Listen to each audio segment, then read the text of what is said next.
Once upon a time, in a small village, there lived a poor shoemaker and his kind wife. Every day he worked hard making shoes with love and care. But no matter how hard he tried, he never earned enough to live comfortably. Still, they were grateful for what little they had: a warm smile, a loaf of bread, and each other. But one winter evening, things grew worse. The shoemaker had just one last piece of leather left. He sighed. "This might be my last chance. I'll make the best pair of shoes I've ever made." He cut the leather carefully and left the pieces on his table overnight. The next morning, something unbelievable happened. On his table sat a perfect pair of shoes. Fine stitches, beautiful design, far better than anything he could make himself.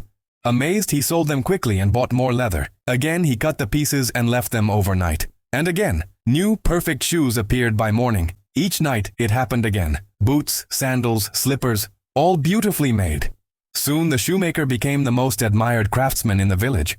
But deep down, he wondered, who could be helping us? One night, he and his wife decided to hide and watch. At midnight, the window creaked open, and in danced two tiny elves. Wearing old torn clothes, they cheerfully stitched and sewed until every shoe was done. The shoemaker's wife whispered, "They've helped us so much. Let's thank them properly." So they made gifts: 2 little jackets, 2 tiny shirts, and soft fur boots. On Christmas Eve, they placed them on the table instead of leather. At midnight, the elves came, saw the gifts, and gasped with joy. They put on the clothes, twirled around, and danced happily before disappearing into the moonlight, never to return again. The shoemaker smiled. "They've helped us more than we could ever repay. Now it's our turn."